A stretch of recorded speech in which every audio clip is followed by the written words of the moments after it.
new proletariat of LGBTQ persons, that they are everywhere. You can find in every document, in everywhere. I mean, I'm not against the people who belong to the community or I think they belong to the community, but you have to have the other side. There's a lot of suffering in this community, a lot of wounds and etc. And nobody speaks about it. There are people who want to come back to their original sex after sex reassignment. Nobody is allowed to speak about that because it does not confront the narrative. It does not go with the narrative. Dr. Violeta Vasilaskine, what a privilege to talk to you. It really is an honour. All the way from Lithuania, thanks to the marvels of modern technology. If I can just introduce you to our viewers and our listeners, you're a lawyer. But you're also head of the National Association of Families and Parents in Lithuania. Before we take it any further, I wonder if I could just take a moment of your time, say hi to our listeners and our viewers. Yes, hello everyone, and I'm really glad to participate in this interview and to share about Lithuania with you. Well, it's really great to talk to you. Now, I wonder if you could take a moment. So the reason I wanted to talk to you was Lithuania, for anybody who doesn't know, well, it's about a quarter of the size of the UK. It's over there, just near Poland and just west of Russia, that kind of area. You're in the EU. There's about 2.5 million population, I think. And you've got an interesting legal system because over here in the UK, we have legislature, written law, and we also have a common law system. Now, you just have a written legal system. And I wanted to talk to you in the context of the progress towards things like same-sex marriage, and you're experiencing pressures at the moment. Tell me a little bit about the organisation that you're head of, and then tell me a little bit about the pressures that you're facing in Lithuania. Yes, so our organization was created about 20 years ago when different religious and non-governmental organizations joined together to form an entity which would aim to protect family values in politics, because they saw the family centers for dioceses. They saw that they lack by themselves, they lack power to do that. So, and we aim to be vigilant in family policy issues. So right to life, parents' right to educate children according to their own beliefs, other family issues. So I was going to say, and of course the preservation of marriage, which is in your constitution, marriage as being between one man and one woman. Yes, of course. I didn't mention it, but yes, preservation of marriage as we understand it between man and woman. It is in the constitution, yes, the marriage. The battle is more about the family question. I'm pretty sure it might come to marriage issues later. Now, we are one of the few states which have not ratified the Istanbul Convention. Also, we do not have a legal regulation for same-sex couples. So the tensions are always both domestic and international on our country to regulate those questions in a way that gradually leads to recognition of same-sex couples as family. So that's what we are constantly dealing with. And it's really interesting to talk to you because you're at a different end of the spectrum to us. So I think it was about 2005 in this country we legislated for same-sex partnerships. And rights to families, which is an interesting issue in itself. A family, right to a family for two people who can't actually create a family themselves. That then moved on very, very quickly, almost instantly after it was legislated, into same-sex marriage. And then that whole removal of gender from marriage has resulted in a nothing short of an outbreak of trans ideology.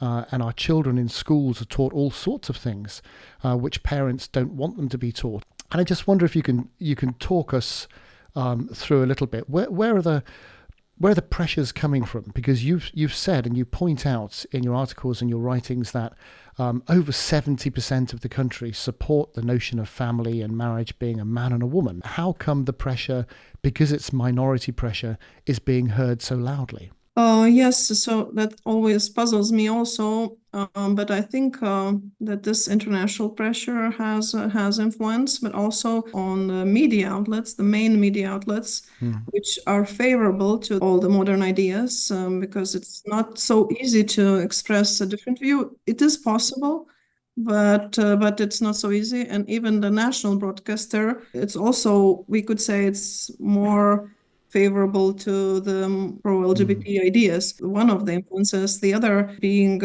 active work of NGOs and the liberal parliamentarians. Their voices heard very loudly. But as we can see, this law on same-sex partnerships did not pass through. So for the moment, it's still in the in the parliament, but not did not have a final vote. So the balance is like 50-50. I think this taking over the media, it might have to do maybe with the funds coming from various sources that they get this voice so loud. Our side is called homophobic and dark, and you get labeled all sorts of things, and especially with the ties to Russia. If you are against gender identity questions, against same-sex couple legalization, you are pro-Russian. Any kind of ad hominem attack, which fits, will be thrown at you. I mean, the interesting consequences in the UK, we've been looking at it recently in other videos and other emails, predictions that were made at the time around, falling in marriage rates. Our marriage rates have fallen dramatically. People get married later. People get married. And there are in fairness, there are lots of reasons that might be contributing to this, but the marriage rate has dropped. The reproductivity rate has fallen through the floor, because as fewer people are marrying, as people get married later, they have fewer children. About half of our children are now born out of wedlock. And we know, again, from the stats, that if you don't grow up with your biological mum and dad in a marital relationship, your outcomes statistically on a population basis are not as good. And we're seeing that all around us in society, all sorts of chaos and confusion in society. But one thing that's quite interesting about your situation is the whole thing has led in our society to gender confusion. The idea of what is a man, what is a woman, those things are social constructs. But interestingly, in Lithuania, you've started with that. You've started as a country, as I understand, on the assumption, which you would disagree with, that gender is a social construct. How on earth did you start there? Yes, but it's not yet enshrined partially enshrined there. I mean, because they are going through the back doors. For example, if you want to change legally your sex, your gender, from male to woman, you can do that through courts. So it's the back doors. Even though not popular, the sex reassignment surgeries are now legal by a decree of Minister of Health. So I'm not sure if they are actually performed in Lithuania, because I don't know about any clinics there. So some of this is going through the back door, even though we have in the constitution men and women. And things that you are speaking about, it seems like speaking about Lithuania also, because declining marriage rate, later marriages, childbirth rate, demographic situation is really, really catastrophic in Lithuania. Also, that's from 3 million and plus, we are going down, to 2.5, and then the projections are for 2 million. So, it's reducing. And then, so this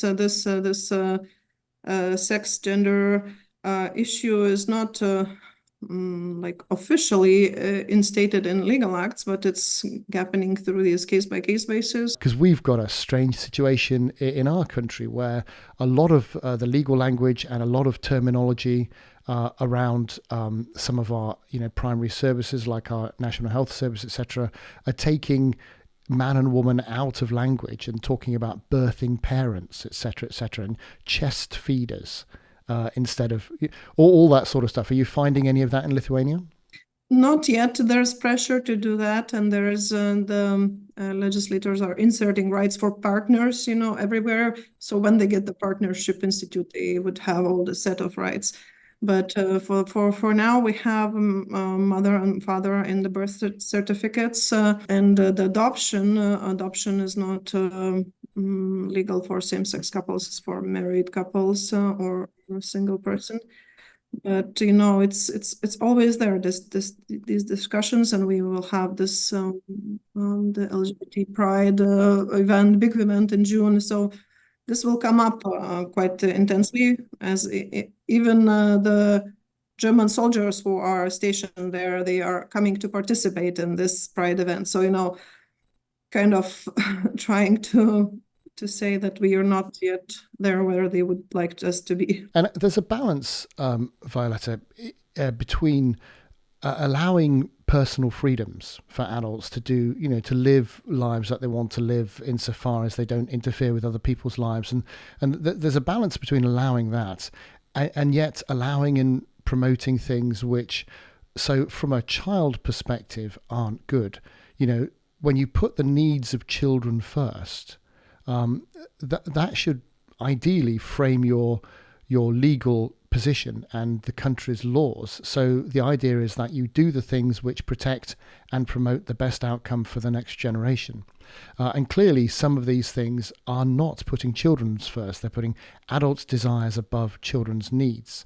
Do you find that's happening in Lithuania too? There is pressure of for example, in children's rights, there is this famous couple that one of them is the Equal Opportunities Ombudsman, and she just had a baby with her partner, who is a lady also working in NGO of human monitoring.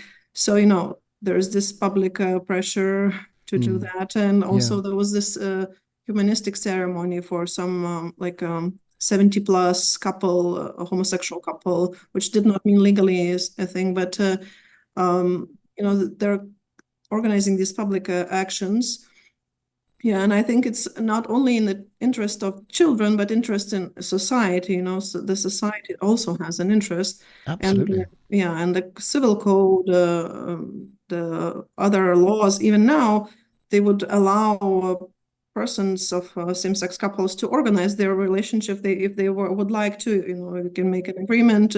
We had propositions of regulation for same-sex couples that would not equal them to family and would be available also for other forms of coexistence, like monks or people living together a long time, not related people that are living together for a long time. But these somehow also don't go through the parliament. So some of them are stating that the family for now, because it's called civil union law, it's not a name, but the others are more vocal in saying that this civil union law is not honoring them and it's not family, so it's not even good for them. So they're trying to mask their intentions, but also to reach as much as possible. Yeah, but the point you made a moment ago, that the lady referred to having a baby with her lady partner, well, she didn't. It's biologically impossible. You can't do that. What you end up doing is using surrogacy to purchase a child from intentionally with the purpose of creating a child to be either motherless or fatherless.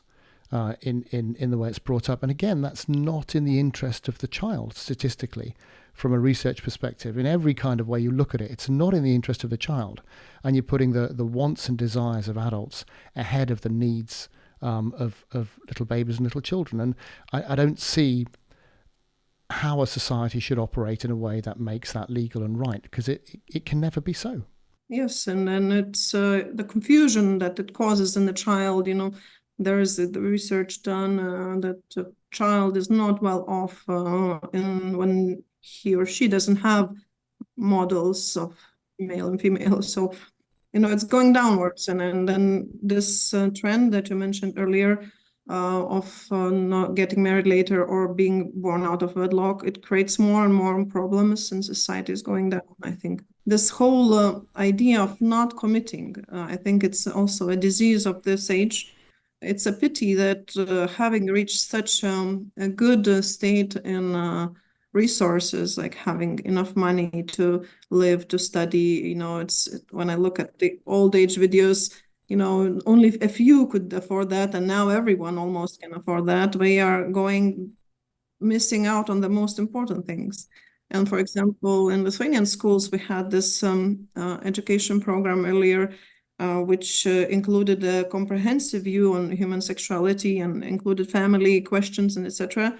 But it was abolished, and now we have this life skills program, which has a little portion on sexuality, but it's very concise, but it has notions of gender identity embedded in it. It does not have the family question in the whole life skills program, which would seem very essential.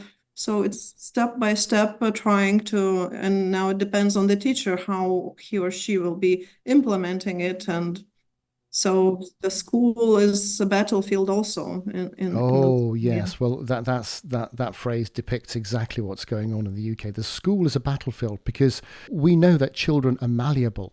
They're, somebody said they're like wet cement. Whatever touches them leaves an impression. And people know this, and that's why it's very dangerous to influence children at a young age with all sorts of ideologies and ideas that they will go ahead and try and work out and give it a go. There is that argument, well, are people born a certain way and therefore you have to embrace them, or are they influenced by their environment and their culture? Well, actually, the prevailing evidence indicates the latter.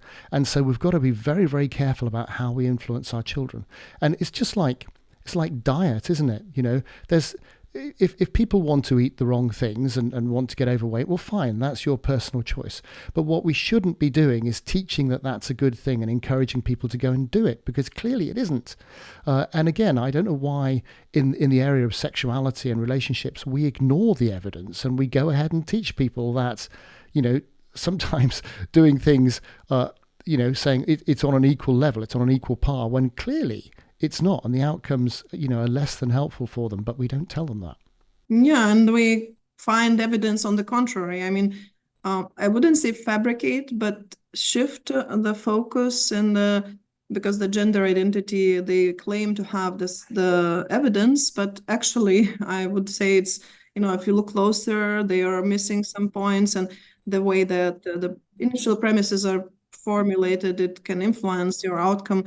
So even they're trying to make science out of ideology. So it's like, I mean, that's another thing which is quite interesting. I don't know how this works in Lithuania, but in the UK, we very much are in a post-fact society. You can talk about the benefits of marriage, nobody cares. You can talk about the science and what it really says, nobody cares. What really matters is how people feel. And we've got this, this endless cycle of empathy and unwillingness to offend anybody, and therefore we accept everything. And it's funny because in something you wrote, I remember reading, you referred to it's the new kind of communism. There's a state accepted belief that you're no longer allowed to criticize, which has replaced the old communism, which needn't be fact based, it needn't be evidence based, it just is, irrespective of all of those things. And isn't that interesting?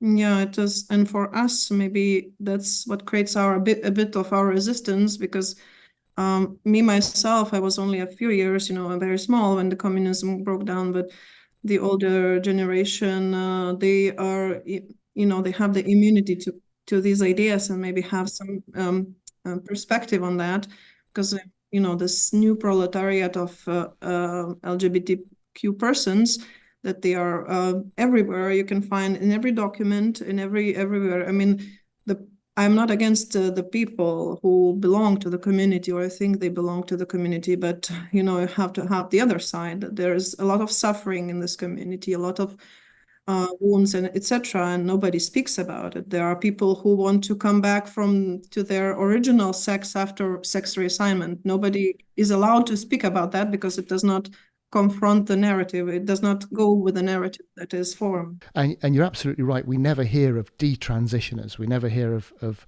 the evidence around that. Just the one side, which is very, very interesting. In terms of, I mean, you're at the vanguard, at the front line of this in Lithuania.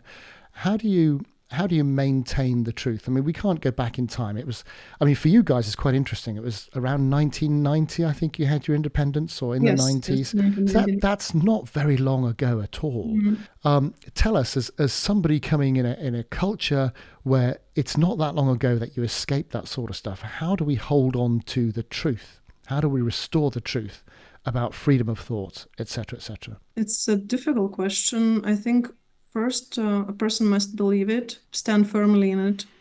And I have hope for UK also because you're closing the clinics for children for gender assignment. So, I think this madness will pass, and we have to stand firm because we will bear the society will bear the bitter fruit of this madness, and firmly and calmly, but also be firm and be brave, which is not very easy. You always have this in the back of your mind. Will it affect me professionally? Will it affect me personally? Will we survive it? So here we have a favorable, I would say, environment still, despite all that I mentioned. I think the recipe is just hearing yourself, what you believe, and trying to spread it out. Yeah, that's right, and living it out yourself as well, which is a great thing. And yeah, well, thank you so much for talking to us. I think it's good. It's interesting for people to know, that in the EU there's a country like Lithuania, which is so far away from where we are, and hopefully can look on at countries like us and see, well, the problem is this is where it goes. And it never stops, and it's not one thing, but it's a door that leads to another door that leads to another door, and before you know it, you've got total chaos and confusion in society. Yeah, great. Well, Violeta, it's a real privilege to talk to you. Thank you so much for your time, and let's speak to you again and keep a watching brief on what's happening in Lithuania. Thank you so much. Thank you very much for the opportunity.